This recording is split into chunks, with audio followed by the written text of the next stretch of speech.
Hadirin hadirat yang dirahmati Allah Subhanahu wa taala. Pasca wafatnya Nabi Musa alaihi salam,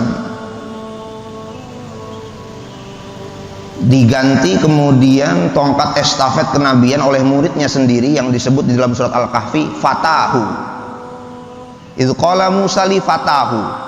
Kalau kita baca surat Al-Kahfi, Nabi Musa itu berjalan menyusuri pantai bersama seorang pemuda yang dipanggil pemuda, Fata. Nama Fata itu namanya adalah Yusha bin Nun. Itulah nabi setelah Nabi Musa.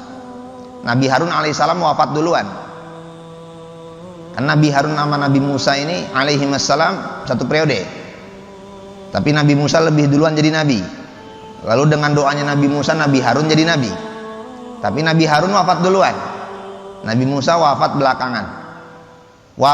Sebelum wafat Nabi Musa diangkatlah seorang nabi untuk memimpin Bani Israel, muridnya sendiri, namanya Yusha bin Nun.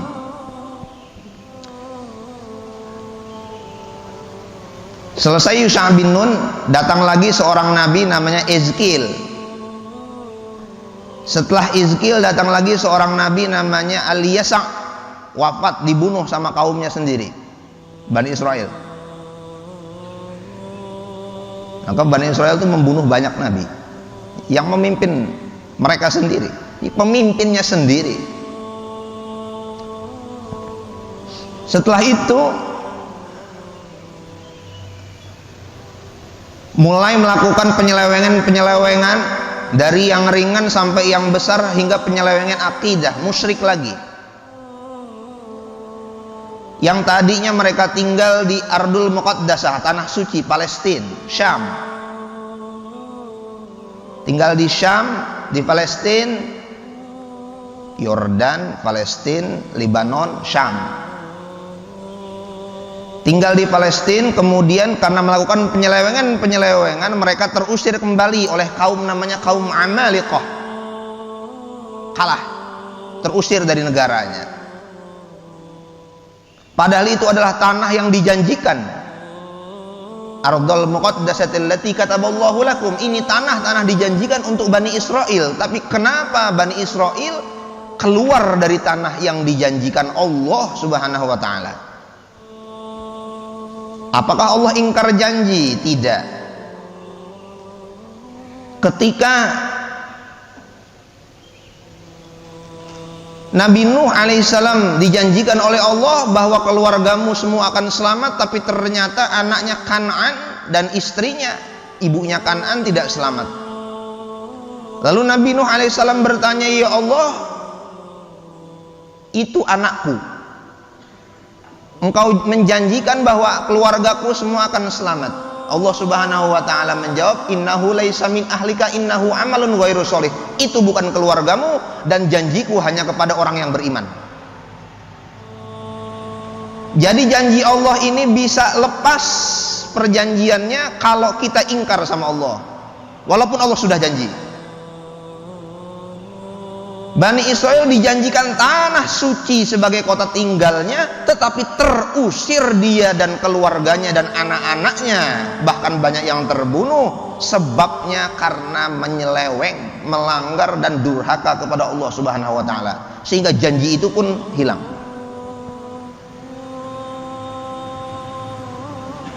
Maka Indonesia adalah baldatun thayyibatun wa rabbun ghafur, subur makmur, gemah ripah loh jinawi, tapi bisa hilang janji itu dengan satu sebab, durhaka. Akhirnya kocar kacir Bani Israel ini menyebar di segala penjuru, tidak punya rumah, hingga diutuslah seorang nabi dari seorang perempuan yang beriman namanya Hubla, melahirkan seorang anak yang bernama Samuel, Syamil, banyaklah namanya lah gitu ya. Jadi kalau orang barat namanya Samuel berarti nama nabi itu, versi Yahudi. Kalau orang Islam Syamil berarti nama nabi, versi Islam. Banyaklah pembacaannya. Tapi yang kita kira populer dan unggul Samuel. Shin, mim, waw, ya, lam. Perlahan-lahan dengan kehadiran seorang nabi ini, Bani Israel yang awalnya putus asa kembali optimis, yang tadinya tercerai-berai kembali bersatu, hingga akhirnya menginginkan untuk kembali pulang ke rumah. Berpikir lama, akhirnya kumpullah para pembesar-pembesarnya. Al-mala, alam tara ilal mala. Al-mala artinya adalah tokoh-tokoh, pembesar-pembesar. Apakah kalian tidak memperhatikan al-mala, tokoh-tokoh Bani Israel? Min Bani Israel, pembesar pejabat-pejabat Bani Israel. Mimba di Musa, setelah wafatnya Nabi Musa alaihi salam. Idz qalu lin nabiyihim, berkata kepada nabi mereka Nabi Samuel alaihi salam, ib'ats lana malika, wahai nabi, tolonglah doakan kepada Allah supaya Allah Subhanahu wa taala mengutus kepada kami. Jadi ini bahasa Al-Qur'an singkat. Ini kalau pakai kaidah orang awam jadi musyrik nih. Kok minta ke nabi? Minta ke Allah. Ya kan kita minta doa sama guru. Kiai tolong doakan saya. Minta kepada Allah, katanya begitu. Ini lihat. Doanya mintanya kepada nabi. Sejatinya ini minta kepada Allah. Atau bahasa lainnya, wahai nabi, mintakanlah kami kepada Allah seorang pemimpin, karena engkau adalah al-jah indallah, memiliki kemuliaan di sisi Allah. Wahai kiai, kau punya santri banyak, kami yakin kau ini hidup dalam keberkahan. Tiap hari santrimu baca Quran. Tolong saya minta jodoh dari Pak Kiai. Maksudnya doakan kepada Pak Kiai supaya saya dapat jodoh. Nah, tapi kadang-kadang penilaiannya disalahpahami. Disalahpahami bagaimana? Musyrik, minta langsung kepada Allah. Iya, mintanya maka Allah. Cuman ada orang-orang yang diberikan kemuliaan itu di sisi Allah supaya membantu kita, berdoa, mendoakan kita. Ib'ats lana malikan. Jadi kemana-mana akhirnya. Ib'ats lana malika, wahai nabi, utus kami ke seorang pemimpin, nuqatil fi sabilillah, supaya kami berperang. Rupanya pemimpin militer. Nabi Samuel seorang nabi, seorang pemimpin, tapi tugasnya bukan memimpin perang. Ini nabi itu beda-beda tugasnya. Nah, tugasnya Nabi Samuel bukan memimpin perang. Nuqatil fi sabilillah, berjihad, berperang di jalan Allah. Apa kata Nabi Samuel? Gak langsung jawab, diem dulu. Nabi Samuel tahu psikologi kaumnya, tahu sejarah kaumnya. Dijawab oleh Nabi Samuel alaihissalam, kalian pengen perang, kalian minta komandan, kalian minta panglima, kalian minta pemimpin. Nanti ketika datang pemimpin pasti kalian akan ingkari. Kalian minta perang, tapi ketika datang waktu perang kalian akan lari kocar-kacir, tidak ingin perang. Kalian minta pemimpin, pasti akan kalian hujat, kalian hina lagi. Dulu datang seorang revolusioner, seorang pemikir, seorang filosof, seorang orator ulung, kalian ingkari dia, kalian kudeta, tidak berdarah dia. Datang lagi seorang militer gagah perkasa, kalian ingkari dia, oleh tangan kanannya sendiri dijatuhkan dia. Datang lagi setelah itu seorang cendekiawan, ilmuwan, profesor engineering, kalian ketawain dia di DPR MPR. Datanglah setelah itu seorang kiai haji, kalian ingkari lagi dia.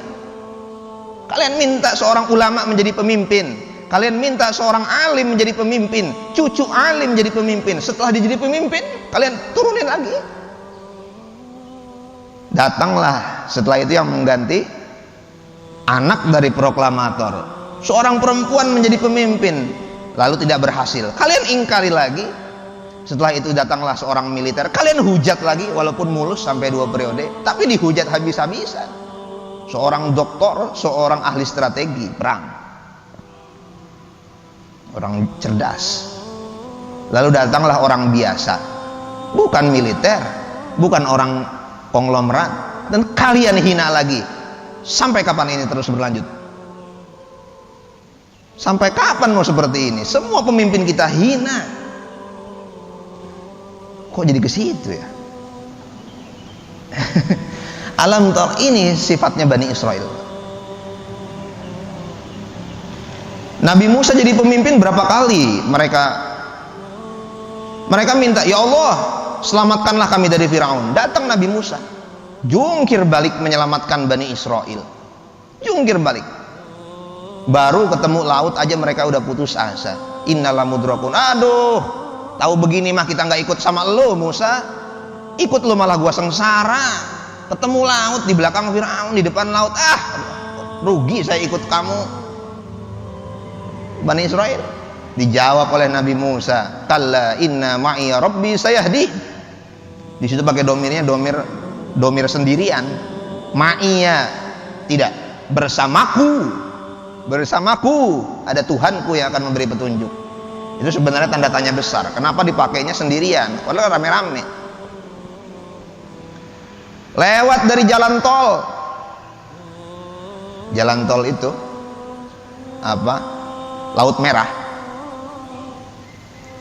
Lewat dari jalan tol Laut Merah. Firaun yang tadinya tidak setuju dengan jalan tol pun ikut lewat jalan tol itu.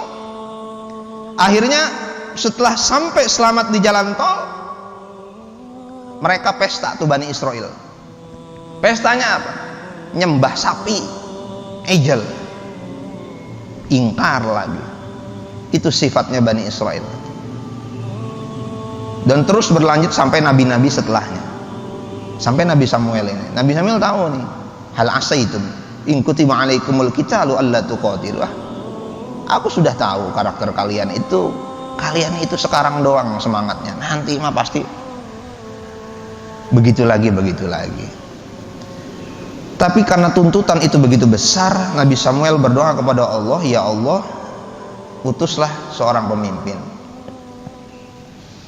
Lama ditunggu, Nabi Samuel mendapat isyarat, mendapat wahyu dari Allah Subhanahu wa taala bahwa pemimpin yang akan diutus kepada Bani Israel itu adalah orang dengan ciri-ciri yang tidak lebih tinggi daripada tongkatnya. Tongkatnya Nabi Samuel. Orang ini sama tingginya sama tongkatnya, tidak lebih pendek dan tidak lebih tinggi. Dan dia bisa mendidihkan air di dalam tanduk hewan. Mendengar isyarat ini, mendengar ciri-ciri ini, al-malak min Bani Israel, tokoh-tokoh dari Bani Israel rame-rame ngetes. Saya kali cocok tuh sama tongkatnya. Rame-rame pengen jadi pemimpin. Coba saya, itu saya tuh pas tuh tingginya. Anehnya nggak ada yang pas. Ada lebih tinggi, ada lebih pendek, lebih tinggi, lebih pendek, nggak ada yang sama. Sampai akhirnya Nabi Samuel melihat ciri-ciri itu pada seorang penggembala kambing, orang yang selama ini tidak dikenal, orang biasa-biasa saja. Dia bukan seorang konglomerat, dia bukan seorang militer, dia bukan seorang pemikir dunia, dia orang biasa-biasa saja. Lalu setelah diukur, ini yang dicari, ini yang dicari. Ternyata dia seorang pengembala kambing, seorang yang biasa nyamak kulit, dabbagh, ya, namanya siapa? Tolut namanya, ya.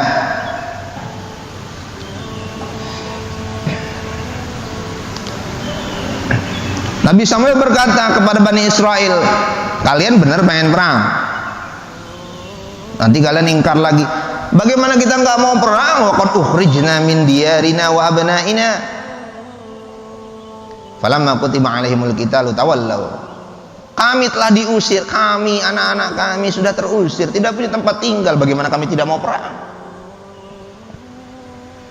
Ya, akhirnya dikabulkanlah doa mereka, diutuslah seorang pemuda yang bernama Tolut, tidak terkenal sama sekali. Apa kata Bani Israel? Nah, ini yang penting. Mereka minta pemimpin, pemimpin yang sederhana, pemimpin yang biasa-biasa, pemimpin yang tidak otoriter, pemimpin yang bukan dari golongan yang lama. Apa jawab mereka? Qalu anna yakunu lahul mulku alaina wa nahnu ahaqqu bil mulki minhu wa lam yu'ta sa'atan minal mal. Loh, kok dia yang jadi pemimpin? Itu ucapan pertamanya. Loh, kok dia yang jadi pemimpin? Wahai Nabi Samuel, kami minta pemimpin. Ini pemimpinnya. Loh, kok dia pemimpinnya? Dia kagak ada potong-potongannya jadi pemimpin, mendingan kita. Emang dia siapa? Kami lebih berhak menjadi pemimpin daripada dia, karena dia lam yu'ta sa'atan minal mal. Dia itu kan orang susah, kita kan orang kaya. Saya punya tol Jagorawi kok bukan saya jadi pemimpin? Saya ini kan konglomerat, kok bukan saya jadi pemimpin? Lam yu'ta sa'atan minal. Mereka ukur kepemimpinan dengan duit. Itulah yang membuat Ahmadinejad, presiden Iran yang dulu, menang. Jadi kita tidak akan ngebahas Iran tuh Syiah. Coba lihat positif dari satu hal. Ahmadinejad itu bisa menang 2 periode. Dia ada satu kampanye yang begitu terkenal dari Ahmadinejad. Padahal lawannya itu orang kaya. Dia bilang begini, Ahmadinejad itu, saya biasa hidup susah dan saya siap susah. Ahmadinejad hebat. Oh, dia nggak pakai baleho, nggak pakai umbul-umbul, nggak pakai pamflet, karena itu biaya. Satu hal yang kiranya perlu kita kritisi, apakah maku-maku pamflet di pohon itu baik atau tidak?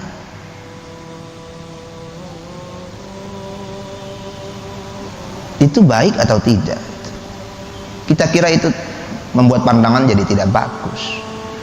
Pasanglah baleho di satu tempat yang strategis, kita akan melihat itu.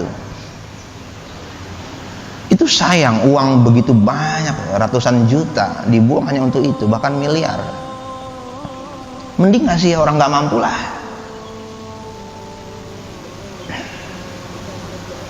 Kasihlah tuh anak yatim, kasih janda, kasih duafa, kasih orang yang rumahnya lagi hancur, kasih dia lah, udahlah. Saya mau dipilih jadi wali kota atau tidak jadi wali kota terserah. Daripada ini duit cuman buat ngotor-ngotorin jalanan. Ini duit buat tuh, kamu sudah nggak bisa nyari duit, sudah tua, bapak sudah tua nih, buat benerin bapak punya rumah. Ini begitu dah, lebih berkah. Perlu ada pembongkaran besar-besaran tentang kampanye ini. Duit itu sia-sia, sumber daya habis. Nggak kita lihat-lihat amat juga itu.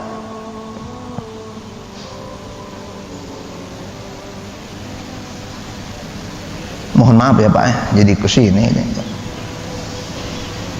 Mohon maaf. Tuh.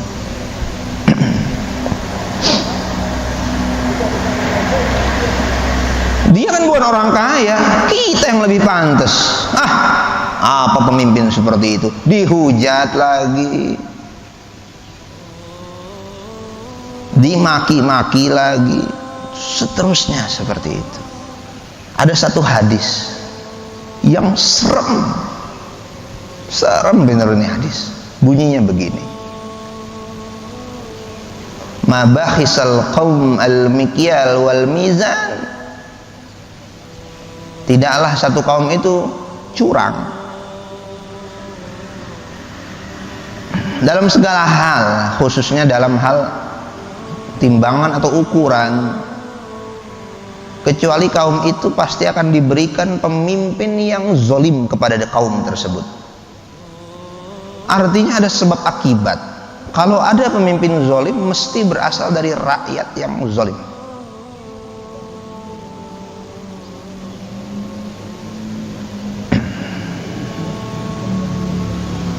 Maka kita tulis dalam sebuah artikel syiar mingguan ya. Alhamdulillah Pak. Jadi ada syiar mingguan kita di media online, media cetak. 2 minggu yang lalu kita setiap Jumat itu terbit. 2 minggu yang lalu saya tulis tentang rakyat jujur, pemimpin pasti jujur. Karena pemimpin dari rakyat. Tapi sekali pemimpin ini dihujat, jatuh ini pemimpin, naik yang menghujat ini akan dihujat oleh yang sesudahnya dan seterusnya. Wa kadzalika nuwalli ba'dadz zalimina ba'dam bima kanu yaksibun. Begitulah kami timpakan orang zalim kepada orang zalim atas perbuatan mereka sendiri. Auzubillah, itu serem betul itu. Maka Sayyidina Al-Husain itu kepalanya dipenggal, kemudian kepalanya dibawa ke istana Yazid di Kufah di Irak. Kepalanya Sayyidina Husain, cucunya Rasul sallallahu alaihi wasallam. Besoknya kepalanya Yazid dipenggal, dibawa ke istananya Al-Mukhtar, oposisinya.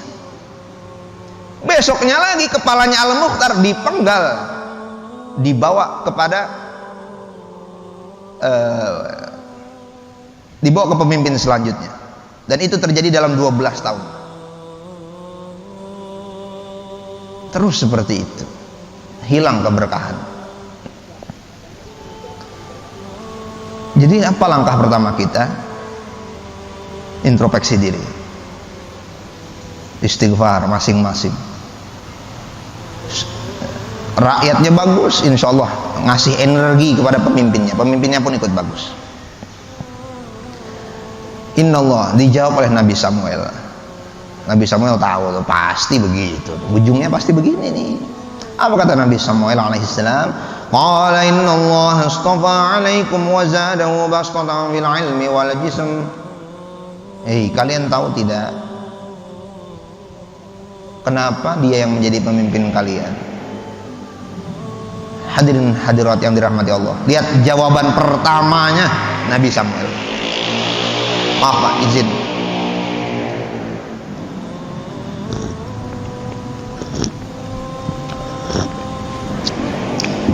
Gula lagi mahal ya, Ustaz Vendar di sini ya.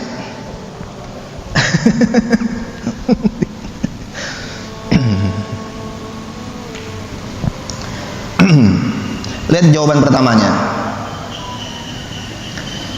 Innallaha astafa alaikum. Dia menjadi pemimpin kalian karena Allah yang pilih. Nah, ini sekakster udah jawaban ini. Jangan kalian kayanya, materinya, duitnya, track recordnya, keturunannya, pengaruhnya, linknya.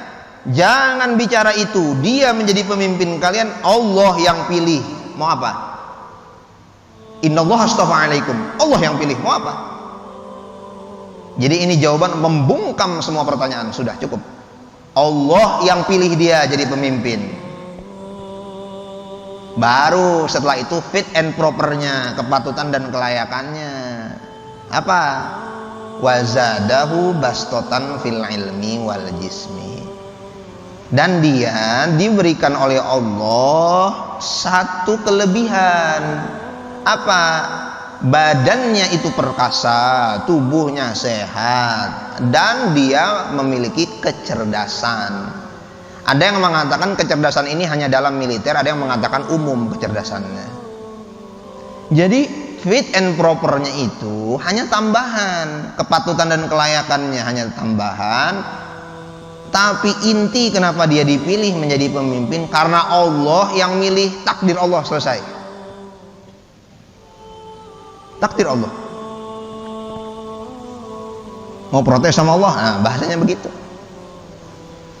Dia sudah dipilih Allah.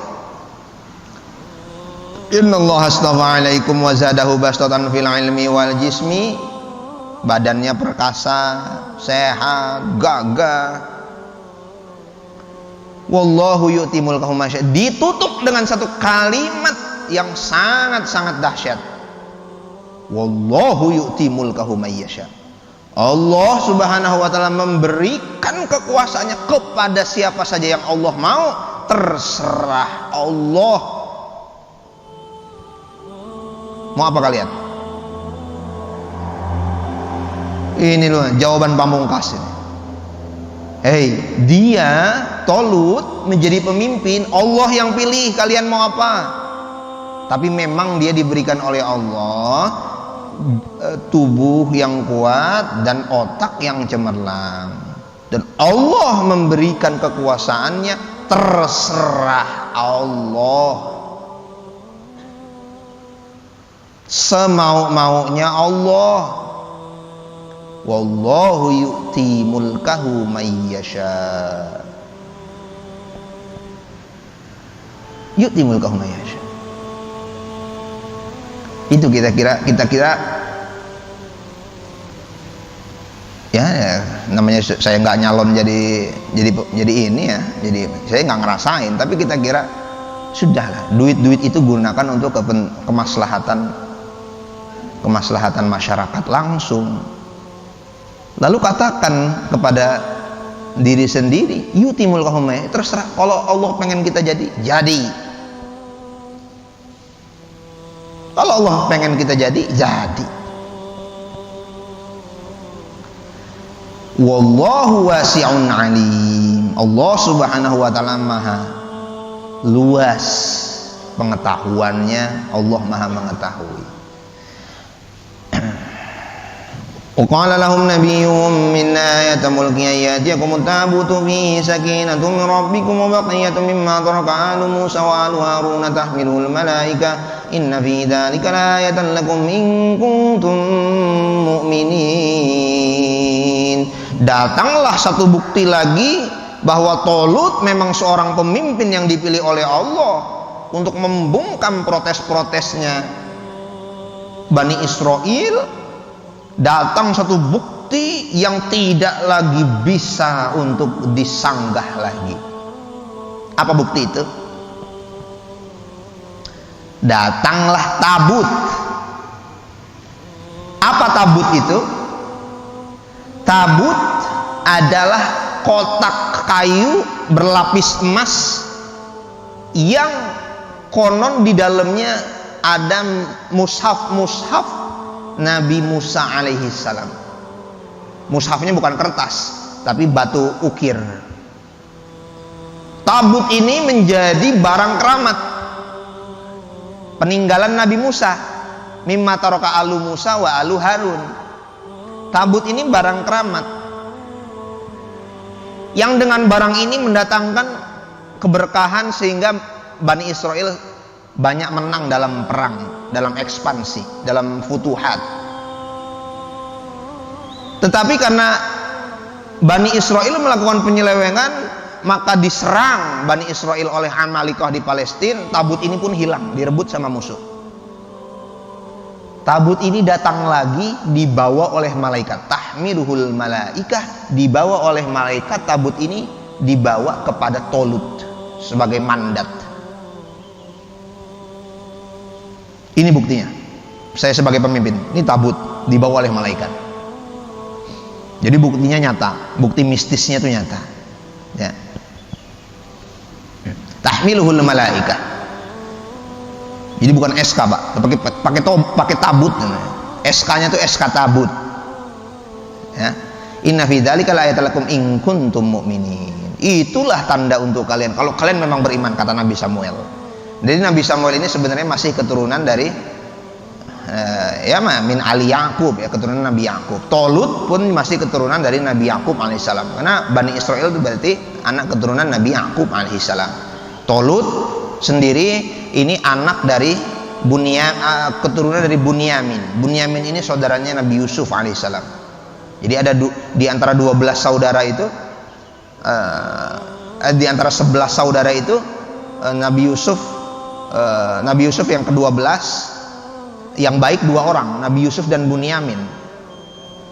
Nah ini Bunyamin ini nanti keturunannya namanya Tolut. Tuh. Falamma fasala Talut bil junudi qala innallaha mubtaliikum binahrin wa man syariba minhu falaysa minni. Ini Ustaz udah habis belum waktunya nih? Hah? Apa kita lanjutin 4 minggu lagi? Kalau gitu 3 menit lagi. Maaf Haji ya. SK turun, pengangkatan turun SK-nya.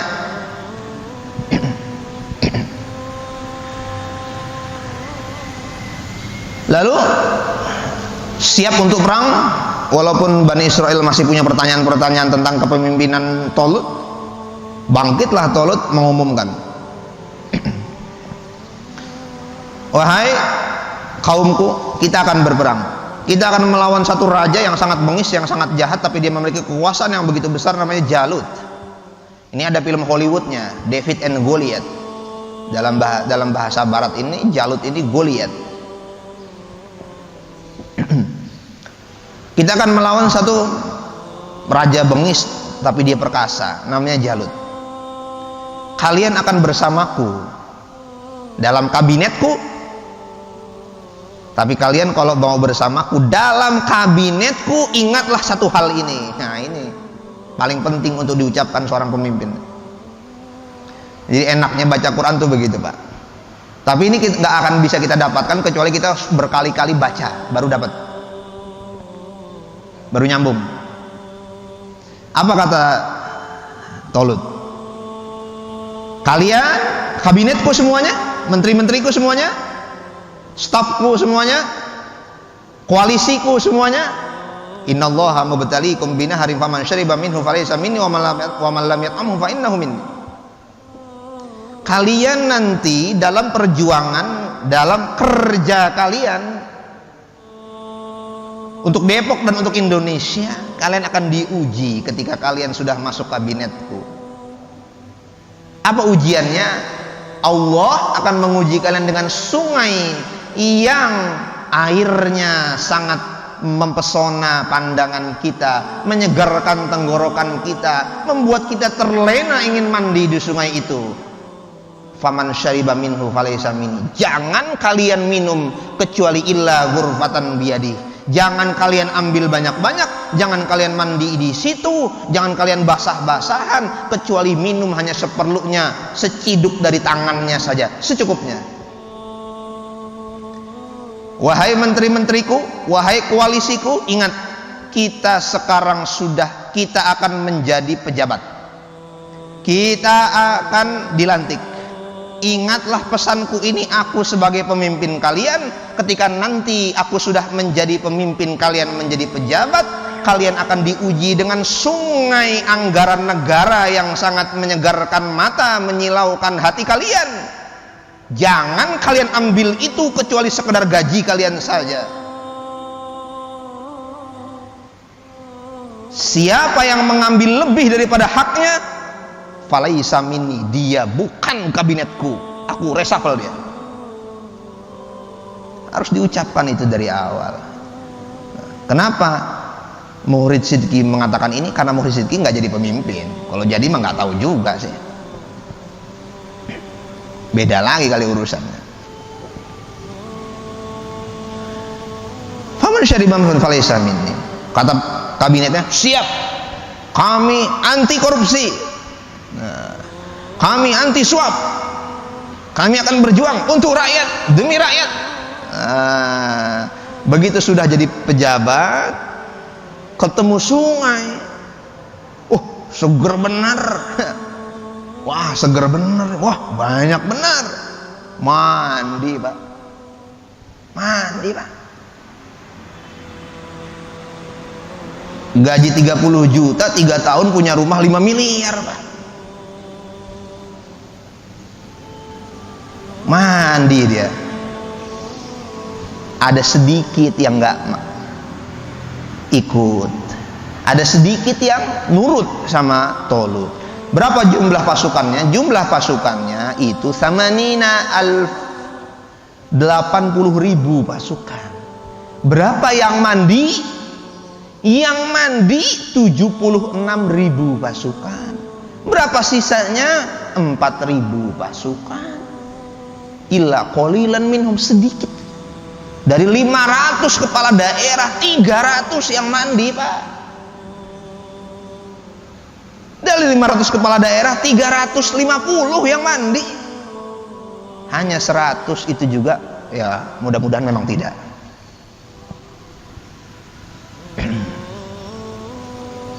Falaisan. Nikmatnya baca Quran luar biasa. Nikmat betul. Illa man iqtarafa ghurfatan biyadi fasyaribu min illa qalilan minhum. Yang sedikit ini jumlahnya 4.000 dari 80.000, berarti yang loss 76.000. Sittatun wa sab'una alf. Ini semua sumbernya dari Qasasul Anbiya Imam Ibnu Katsir. Qasasul Anbiya, Imam tarikh sejarah para nabi, Imam Abul Fida Ismail bin Umar Ibni Katsir. Ya, yang saya sebut-sebut tadi. Falamma jawazahu wa waladina amanu ma'ahu la taqata lahum bi jaluti wa junudi. Yang tadinya dari rakyat untuk rakyat, begitu sudah ketemu itu, yang penting senang. Udahlah, yang penting senang. Udah gak usah perang lah, biasa-biasa aja lah. Aduh, nggak sanggup dah ngelawan Jalut, udah nggak sanggup. Yang 76.000 itu pulang, sisanya 4.000. Yang 4.000 itu berdoa kepada Allah. Qala alladziina yadhunnuna annahum mulaqu rabbihim kam mulaqullaha kam min fi'atin qalilatin ghalabat fi'atan katsiratan biidznillah wallahu ma'as sabirin. Yang sedikit itu berdoa, ya Allah, kami yakin kemenangan itu atas izinmu. Kemenangan itu bukan dengan jumlah, kemenangan itu bukan dengan lengkapnya peralatan perang, kemenangan itu bukan hanya dengan kekayaan, tapi kemenangan itu atas izinmu. Berapa banyak jumlah yang sedikit mengalahkan jumlah yang banyak. Ini terulang lagi di perang Badar. 1000 dengan 300. Kam min fi'atin qalilatin ghalabat fi'atan katsiratan biidznillah wallahu ma'as sabirin. Tahun abad ke-17 ya, kalau nggak salah 1716. Di akhir masa kekuasaan Turki Utsmani, di antaranya Mesir dipimpin oleh militer. Tahu-tahu datang Napoleon Bonaparte dari Prancis, membawa pasukan yang tidak begitu banyak tapi hebat-hebat dan profesional. 1 hari Mesir tumbang. Kaget orang Islam. Kemana kekuatan kita selama ini? Itulah terakhirnya Turki Utsmani selesai. Akhirnya terjadilah pembongkaran pemikiran besar-besaran di kalangan ulama Islam. Apa sebab umat Islam bisa hancur sedemikian rupa padahal ratusan tahun perkasa? Dimulailah era modern di dalam dunia Arab. Pembongkaran besar-besaran tafsir. Seperti ada yang salah dalam kita memahami Quran, memahami hadis, sehingga kita menjadi lemah seperti ini. Itu disebut era modern pertama, era kebangkitan pertama. Mencoba bangkit sampai abad ke-19, tahun 1960-an. Ternyata Israel datang dibawa sama Inggris ke tanah Palestina, dicaplok Palestina, dibantu sama negara Arab untuk membantu Palestina. Kalau nggak salah 3 negara itu, Kuwait, Yordan. Sama satu lagi itu. Kalau Libanon, kalau tidak salah Libanon. 3 negara melawan 1 negara, kalah 3 negara. Sadarlah orang Islam bahwa 200 tahun kita kira ada kebangkitan, ternyata tidak ada kebangkitan. Dimulailah era kontemporer namanya. Ini sudah berlalu berapa tahun sampai 2020. Itu fi'atun qalilah. Mereka itu sedikit jumlahnya. Islam ini banyak. Tapi sebab kalahnya ini apa masalahnya? Di Indonesia 86% Muslim nation. Negara populasi Islam besar. Walaupun bukan Islamic state, bukan negara Islam. Kok ekonomi kalah? Apa sebabnya? Misalnya, karena saya bukan ahli ekonomi, cuma ngomong aja ini. Misalnya, itu pertanyaan besar. Tapi jangan salahin orang, bertanya kepada diri kita sendiri. Mungkin salahnya ada di dalam diri saya. Walamma barazu li Jalut wa junudi qalu rabbana afriq 'alaina sabran wa tsabbit aqdamana wansurna 'alal qaumil kafirin. Supaya yakin, tambah yakin kepada Allah, mereka berdoa lagi, ya Allah, afriq 'alaina sabra, berikan kami kesabaran, tsabbit aqdamana, tetapkan langkah kami, tolong kami ya Allah, tolong kami atas orang-orang kafir. 4.000 melawan pasukan Jalut di markas Jalut dengan jumlah pasukan Jalut lebih banyak dan perlengkapan lebih banyak. Secara akal tidak mungkin. Fahazamuhum binillah, tetapi mereka kalah dengan izin Allah Subhanahu wa taala. Wa qatala Daud Jalut. Satu Pak yang pasti, asal lurus perjuangannya pasti sukses. Asal lurus. Maka kalau perjuangan itu belum sukses, walaupun dengan nama agama, boleh jadi ada yang tidak lurus dalam pasukan itu. Singkirkan dulu yang tidak lurus itu, pasti sukses. Dalam satu pergerakan, khususnya pergerakan keagamaan, kalau belum sukses, mesti ada yang bengkok dalam pergerakan ini. Singkirkan dulu, pasti maju, pasti sukses. Karena itu janji Allah, wa'adallahu alladhina amanu wa 'amilus shalihat la yastakhlifannahum fil ardi kama istakhlafal ladzina min qablihim. Allah berjanji orang yang beriman beramal soleh akan dijadikan pemimpin khalifah, sebagaimana khalifah-khalifah sebelum mereka. Syaratnya iman, amal soleh, iman jujur, iman profesional, iman amanah, bukan cuma iman. Kalau cuma Allahu Akbar semua bisa, tapi buktikan dengan amal solehnya, kejujurannya, profesionalitasnya, amanahnya, ihsan. Buktikan itu. Fazamu bidzillah wa qatala Daud Jalut. Siapa yang mengalahkan? Lagi-lagi yang mengalahkan ternyata bukan Tolut sebagai pemimpin. Ada seorang anak muda, umurnya belasan tahun, yang kelak menjadi seorang nabi, namanya Daud.